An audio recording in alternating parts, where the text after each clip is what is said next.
کیا۔ آپ ان کی جہالت کا اندازہ لگائیں کہ انہوں نے اللہ جل شانہ کا الگ حصہ کیا ہوا تھا اور بتوں کو الگ حصہ دیتے بتوں کے نام پر۔ اچھا، بتوں کا حصہ اگر اللہ کے حصے میں مل جاتا اس کو نہ ملنے دیتے، الگ کر لیتے، اور اللہ کا حصہ اگر بتوں کی طرف چلا جاتا تو اس میں مذائقہ نہ سمجھتے۔ دوسری حماقت کہ فقر و فاقے کے ڈر سے بیٹیوں کو قتل کر دیتے۔ تیسری حماقت کہ جو چوپائے تھے ان کی 3 قسمیں بنائی ہوئی تھیں جانوروں کی۔ ایک قسم وہ تھی جو اپنے پیشواؤں کے لیے مخصوص کیے ہوئے تھے، دوسری وہ جن پر سواری نہیں کرتے تھے، اور تیسری وہ جن کو اللہ کے علاوہ یعنی غیر اللہ کے نام پر ذبح کرتے تھے۔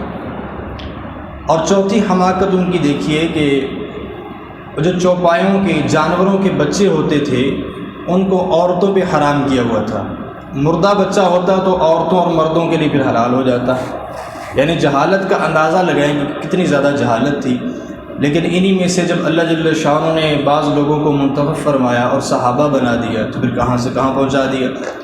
پھر تیسری چیز جو سورہ انعام کے آخر میں اللہ نے اپنی 2 نعمتوں کو بیان کیا کہ اللہ جل شانہ نے تمہارے لیے ہری بھری کھیتیاں پیدا کی اور تمہارے لیے طرح طرح کے چوپائے پیدا کیے جن سے تم نفع حاصل کرتے ہو۔ آخر میں اللہ پاک نے سورہ انعام کے آخر میں 10 وصیتیں ارشاد فرمائی۔ سب سے پہلے کہ اللہ کے ساتھ کسی کو شریک نہ ٹھہرا، اور دوسرا یہ کہ والدین کے ساتھ حسن سلوک کرو، تیسرا یہ کہ ناحق قتل کسی کا نہ کرو، چوتھا یہ کہ کسی کے ساتھ برائی سے پیش نہ ہو، برائیوں سے اجتناب کرو، اور اولاد کو قتل نہ کرو، یتیموں کا مال ناحق طور پر نہ کھاؤ، اور ناپ تول کے اندر کمی نہ کرو، اور جب تم بات کرتے ہو تو بات میں عدل و انصاف کے تقاضوں کو ملحوظ خاطر رکھو، اور جو اللہ سے عہد کیا ہے اس عہد کو پورا کرو، اور ہمیشہ صراط مستقیم پر کاربند رہو۔ تو یہاں پر سورہ انعام کا خلاصہ ختم ہوا۔ اس کے بعد سورہ اعراف 8ویں پارے میں شروع ہوتی ہے، اور اس میں سب سے پہلے اللہ جل شانہ نے اپنی نعمتوں کا تذکرہ فرمایا، احسانات کا تذکرہ فرمایا کہ اے انسان تمہیں ہم نے قرآن پاک عطا کیا اور تمہیں انسان بنایا، یہ کتنا بڑا احسان ہے، اور تمہیں مسجود ملائکہ بنایا، اور تمہیں زمین میں ٹھکانہ عطا فرمایا۔ پھر اللہ پاک نے آدم علیہ السلام کا قصہ بیان کیا، کس طرح شیطان نے بہکایا اور وہ پھل جو اللہ نے منع کیا تھا انہوں نے کھایا، اور جنت سے پھر اللہ پاک نے زمین پر بھیج دیا، اس کا تذکرہ۔ اور پھر ابلیس کیا کہتا ہے اللہ سے جب دھتکار دیا گیا کہ یا اللہ یہ تو تیرے جو بندے ہیں میں ان کو بہکاؤں گا، ان کے رستوں پہ بیٹھوں گا، ان کو دائیں سے بائیں سے آگے سے پیچھے سے ہر طرف سے ان پر حملے کروں گا۔ پھر اس کے بعد اللہ جل شانہ نے 4 نداؤں سے بنی آدم کو پکارا، یعنی بنی آدم کہہ کر پکارا انسان 4 مرتبہ سورہ اعراف میں، اور اس میں 3 مرتبہ لباس کے ساتھ جوڑا۔ اور یہاں پر رد ہے وہ جو مشرکین برہنہ خانہ کعبہ کا طواف کرتے تھے اس پر، کہ اللہ نے ایسا کوئی حکم ان پر نازل نہیں کیا۔ اور چوتھی مرتبہ جو بنی آدم کہہ کر پکارا تو اس میں اللہ پاک نے اتباع رسول کا حکم دیا کہ رسول اللہ صلی اللہ علیہ وسلم کی اتباع کرو۔ پھر اللہ جل شانہ نے سورہ اعراف میں جنتیوں اور جہنمیوں کا مکالمہ ذکر کیا کہ جب جنتی جنت میں چلے جائیں گے، جہنمی جہنم میں چلے جائیں گے۔ اچھا، درمیان میں اعراف والے ہوں گے، اصحاب اعراف جن کے نام پر یہ صورت ہے، وہ کون ہوں گے؟ جن کی نیکیاں اور برائیاں برابر ہوں گی، اور نہ جنت میں جائیں گے نہ جہنم میں جائیں گے۔ تو یہاں پر اللہ نے جنتیوں اور جہنمیوں کا مکالمہ ذکر کیا۔ تو جنتی جہنمیوں سے پوچھیں گے، اللہ سامنے کر دیں گے، پردے ہٹا دیں گے، تو جنتی پوچھیں گے کہ اللہ جل شانہ نے ہم سے تو جو وعدہ کیا تھا وہ پورا کر دیا، کیا تمہارے ساتھ جو وعدہ ہوا تو وہ بھی پورا ہو گیا؟ اور پھر جہنمی پکاریں گے، چیخو پکار کریں گے اور کہیں گے کیا جنتیوں کچھ نعمتیں ہمیں بھی دے دو، کچھ پانی ہمیں بھی دے دو۔ تو وہ کہیں گے کہ اللہ جل شانہ نے جنت کی نعمتوں کو جہنمیوں پر حرام کر دیا ہے۔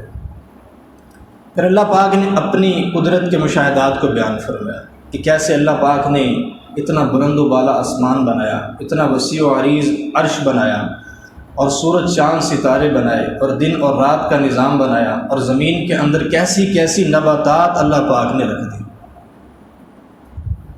اور آخر میں سورہ اپنا پارہ نمبر 8 کے آخر میں 5 قوموں کا ذکر فرمایا. قوم نوح علیہ السلام کی قوم کہ جنہوں نے بات نہ مانی، پانی کے اندر غرق ہو گئے. پھر قوم عاد کہ بہت بڑے بڑے قد تھے ان کے، بڑے طاقتور تھے، جنہوں نے بات نہ مانی، ان پر آندھی آئی اور ان کے سر آپس میں ٹکرا کر پاش پاش ہو گئے.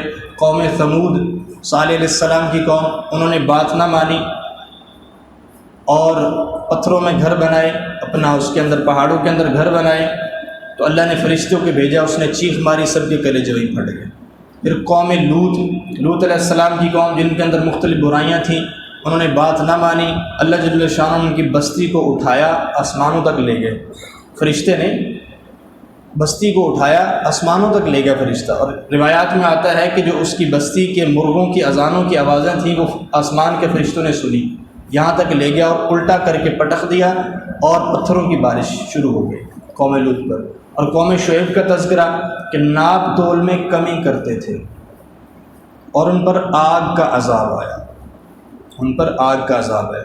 پھر اس کے بعد نامہ پارہ شروع ہوتا ہے، سورہ اعراف کا اختتام. اس میں اللہ پاک نے حضرت موسیٰ علیہ السلام کے مفصل واقعے کو ذکر فرمایا. کیسے موسیٰ علیہ السلام فرعون کے پاس جاتے ہیں، کیسے موسیٰ علیہ السلام کی پرورش ہوتی ہے. پھر 40 دن کے لیے اللہ پاک کے پاس جاتے ہیں، پھر اپنی قوم کو لے کر جاتے ہیں، قوم نہیں مانتی، پھر پہاڑ ایسے معلق ہو جاتا ہے ان پر، پھر بات مان جاتے ہیں، پھر جاتے ہیں. پھر ہارون علیہ السلام کے ساتھ جو واقعات پیش آئے کہ کیسے ہارون علیہ السلام کے پاس اپنی قوم کو چھوڑ کر گئے تھے، لیکن بعد میں انہوں نے بچھڑے کی پوجا شروع کر دی. تفصیلی واقعہ ہے. پھر اس کے بعد اللہ نے عہد الست، جو اللہ نے عالم ارواح میں روحوں سے عہد لیا تھا، الست بربکم قالوا بلی، ہم سے اللہ نے کہا، ہماری روحوں سے کہا کیا میں تمہارا رب نہیں ہوں؟ تو ساری روحوں نے اقرار کیا کہ آپ ہی ہمارے رب ہیں. پھر اس کے بعد ایک واقعہ آتا ہے بلعم بن باعورہ کا کہ موسیٰ علیہ السلام کے دور میں بنی اسرائیل کو اللہ نے مصر پر فتح نصیب فرمائی. اور اس کے بعد اللہ نے حکم دیا کہ قوم جبارین کے خلاف جہاد کرو. تو یہ جبارین کی طرف جب بڑھے تو وہ ڈر گئے، اور وہ قوم جبارین ایک شخص تھا بلعم بن باعورہ، اس کے پاس اسم اعظم تھا، اس کے پاس گئے فریاد لے کر. تو اس نے بنی اسرائیل کے خلاف بڑی بد دعائیں کی، لیکن وہ بد دعائیں الٹا اسی کو پڑ گئیں، اور تفاسیر میں آتا ہے کہ وہ کتے کی طرح ہو گیا، اس کی زبان باہر آ گئی. پھر اس کے بعد اللہ جل شانہ نے کفار کا ذکر کیا کہ یہ جو کفار ہیں، اللہ کے نافرمان ہیں، یہ جانوروں سے بھی بدتر ہیں، کہ ان کے کان نہیں ہیں جن سے یہ سنیں، ان کے دل نہیں ہیں جس سے یہ سمجھیں بات کو.